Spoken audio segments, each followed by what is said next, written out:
अस्सलामुअलैकुम, क्या हाल है? खैरियत से हैं? पाकिस्तान जाने की तैयारी है और कल सुबह की फ्लाइट है और इस वक्त मगरिब का टाइम हो चुका है, मगरिब के बाद का टाइम है। तो गाड़ी के अंदर जो सामान रखने का सिलसिला है वो अब शुरू होगा। गाड़ी के अंदर सामान रखूंगा। लेट नाइट निकलना है क्योंकि अर्ली मॉर्निंग सुबह 6 बजे की फ्लाइट है और यहाँ से जो एयरपोर्ट का डिस्टेंस है वो तकरीबन 1.25 घंटा है। तो वैन के अंदर अभी सामान रखेंगे, जो हमारे सूटकेसेस हैं, नंबर ऑफ सूटकेसेस काफी ज्यादा हैं। सो अभी जाके मैं बस सामान निकालता हूँ और गाड़ी के अंदर सामान रखता हूँ। इस गाड़ी के अंदर काफी ज्यादा जगह है। जो इसकी थर्ड रो है उसको फोल्ड कर दिया है, तो उसके बाद आप देखें अच्छा खासा इसके अंदर कुशन है। तो होपफुली इसके अंदर अच्छा खासा सामान आ जाएगा, बट देखते हैं कि सारा सामान आ सकता है या नहीं आ। अच्छा सामान रख लिया सारा सीधा। अभी भी ऊपर गुंजाइश है, वो वहाँ पे जो बाकी हैंड कैरी है दूसरी चीज़ें रह गई हैं तो वो रख लेंगे। तो अल्लाह का शुक्र है ये सारी चीज़ें इसमें आ गई हैं। तो एक ही गाड़ी लेके जानी पड़ेगी, दूसरी की ज़रूरत नहीं पड़ेगी। अच्छा भाई, दरवाज़ा खोलते ही जो ना सरप्राइज़ मिला है और स्नो हो रही है इस टाइम पर सीधा। इस वक्त रात का तकरीबन 1:30 बज रहा है। आई थिंक कोई कह रहा था, लेकिन मैं एक्सपेक्ट नहीं कर रहा था कि स्नो होगी और मैंने वेदर चेक नहीं किया था फोरकास्ट, लेकिन ये सिचुएशन है। हमने एयरपोर्ट के लिए निकलना है। गाड़ी में स्टार्ट कर लूँ। इस सीज़न की पहली स्नो है। आई डोंट नो आगे कितनी होगी नहीं होगी। इस वक्त तकरीबन 28 डिग्री फ़ारेनहाइट है। तो 1:30 बजे निकलने का प्रोग्राम बनाया था, लेकिन इस वक्त तकरीबन 2 बज रहे हैं। खैर एनीवेज़ मैंने कुशन रखा हुआ था और देखते हैं इंशाल्लाह आगे सारी चीज़ें अच्छी रहेंगी। होपफुली रास्ते में कोई प्रॉब्लम नहीं होगी। अब तकरीबन 2 बज चुके हैं, सो अब बस निकल रहे हैं। अब इंशाल्लाह खैर आफियत से पहुँच जाएंगे।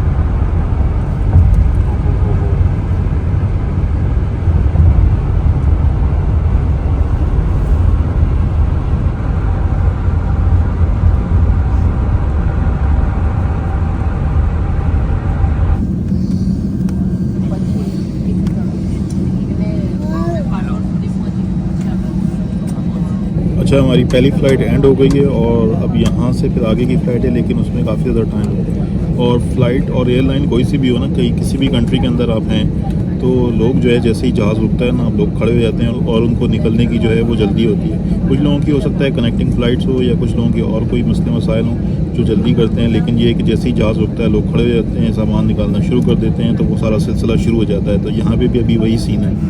लेग रूम अच्छा खासा था भाई इसके अंदर, आगे की सीट मिली और अच्छा खासा लेग रूम था इसके अंदर।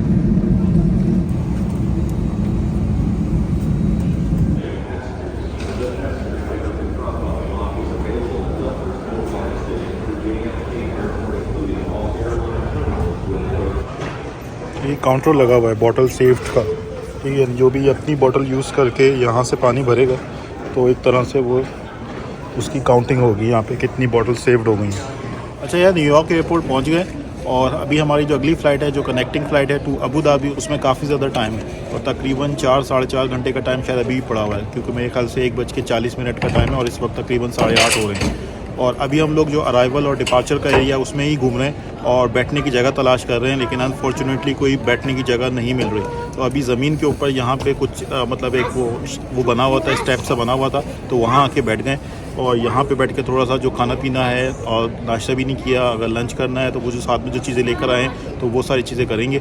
और उसके बाद फिर जब वो सिक्योरिटी चेक इन खुल जाएगा, क्योंकि ऑल गेट्स का जो सिक्योरिटी चेक इन है वो ऊपर है और वहाँ पे भी कोई बैठने की जगह नहीं है, तो जब वो खुलेगा तभी अंदर जा सकते हैं। और जब तक वो नहीं खुलेगा कहीं ना कहीं टाइम स्पेंड करना है। तो ऊपर बैठने की जगह नहीं थी, या नीचे भी आए अराइवल्स के अंदर तो यहाँ पे भी बैठने की जगह नहीं मिली, तो अब जो है वो यहाँ पे साइड के ऊपर एक ज़मीन के ऊपर बैठने की जगह मिली है, तो वहाँ बैठ गए। तो ये हाल है न्यूयॉर्क एयरपोर्ट के ऊपर कि यहाँ पे रश बहुत ज़्यादा है और बैठने की जगह नहीं मिल रही है। तो ये सारा सिलसिला है। लास्ट टाइम भी हम लोग जब आए थे न्यूयॉर्क से तो इसी तरह का सिलसिला था, बैठने की जगह नहीं मिल रही थी और हमें काफ़ी ज़्यादा इंतज़ार करना पड़ा। और उस वक्त भी ज़मीन पे बैठ के जो खाना पीना करना था तो उस वक्त भी ज़मीन के ऊपर बैठ के ही किया था, और अभी भी यही सिलसिला हो रहा है। अच्छा, न्यूयॉर्क से ट्रैवल करने का या न्यूयॉर्क से कनेक्टिंग फ़्लाइट लेने का जो एक्सपीरियंस है ना, कोई ख़ास नहीं रहा और मैं आइंदा जो है वो ख्याल करूँगा और ये इसको अवॉइड करने की कोशिश करूँगा, क्योंकि एक तो एयरपोर्ट के ऊपर चलना बहुत पड़ता है। अगर कनेक्टिंग फ़्लाइट होती है तो टर्मिनल चेंज करना पड़ता है और बहुत ज़्यादा जो है वो चलना पड़ता है। तो जो मेरा अपना पर्सनल एक्सपीरियंस रहा है वो यही रहा है कि यार अगर फैमिली है और बच्चे हैं साथ में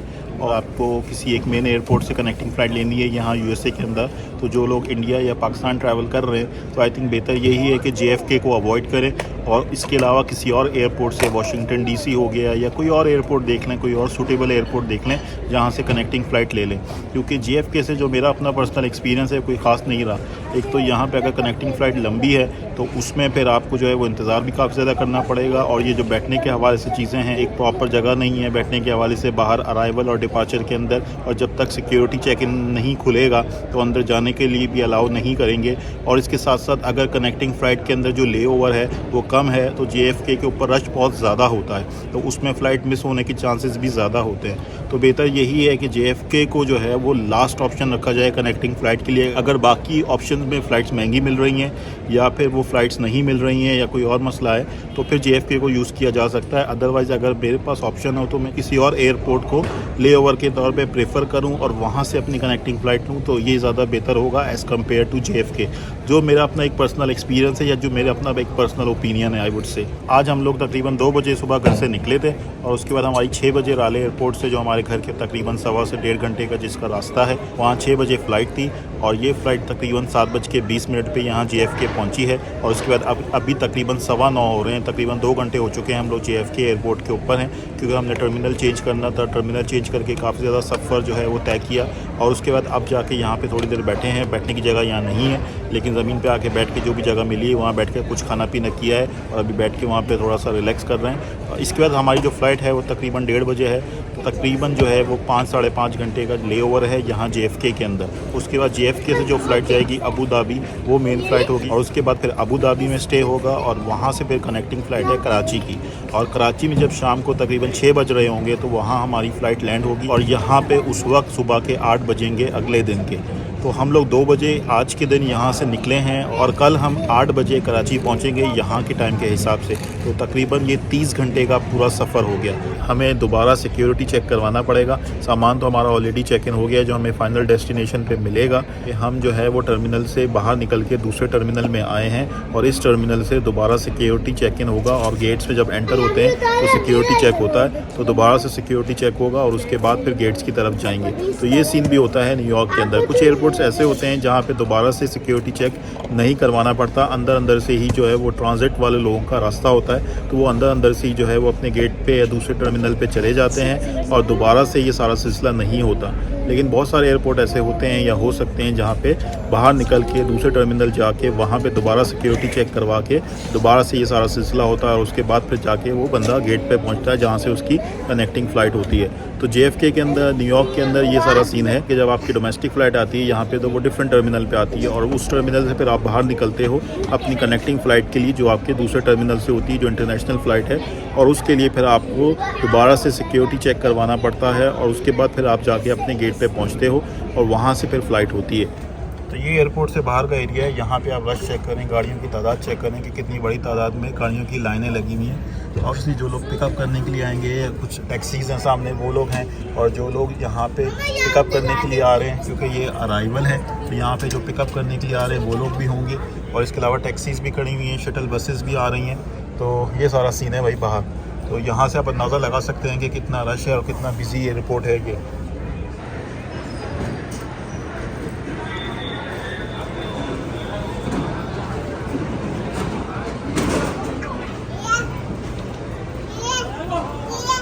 अच्छा भाई, फाइनली जो है वो गेट पे आके बैठे हैं, तो अब जा कुछ सुकून जगह मिली और यहाँ पे जो है वो अच्छी खासी स्पेस है। ऑब्वियसली गेट के ऊपर तो सिटिंग एरिया होता है, ये सिटिंग प्लेसेस होती हैं, तो वहाँ गेट्स के ऊपर कोई मसला नहीं होता। लेकिन जो मैं पहले बात कर रहा था वो डिपार्चर और अराइवल वाला जो एरिया है,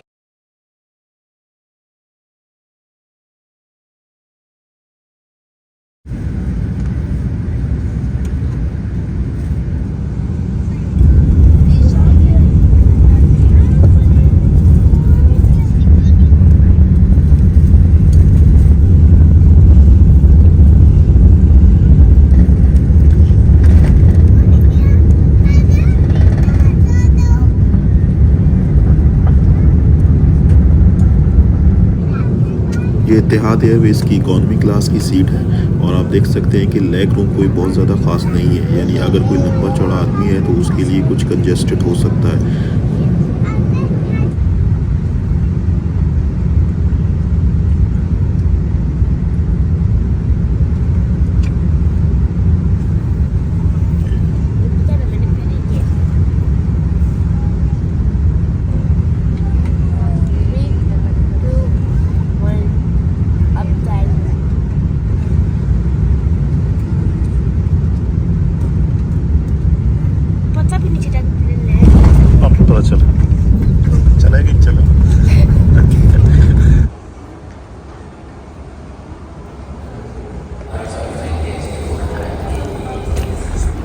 धाबी के एयरपोर्ट पे हैं।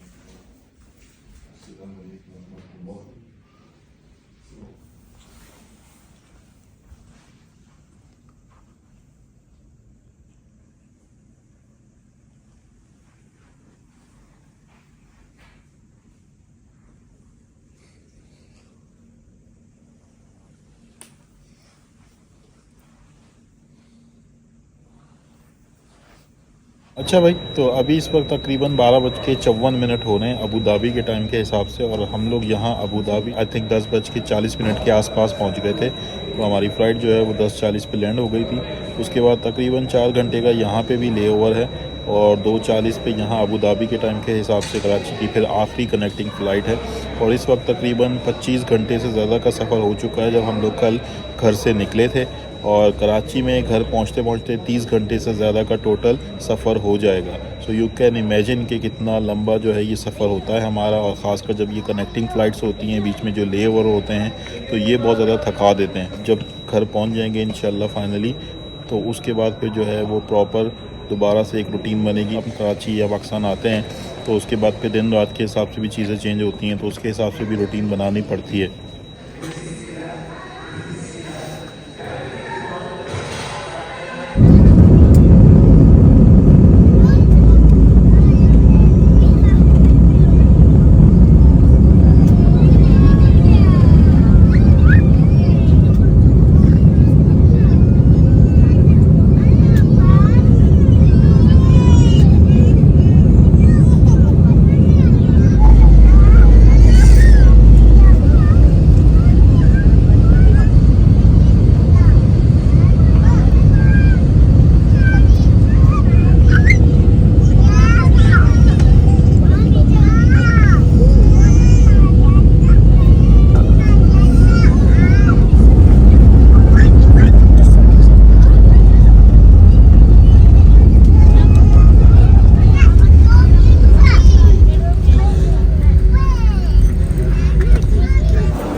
अच्छा भाई, अल्हम्दुलिल्लाह कराची पहुंच गए और आप घर की तरफ जा रहे हैं। इस वक्त तकरीबन 6:45 हो रहे हैं। 5:40 या 5:45 के ऊपर फ़्लाइट लैंड हुई थी।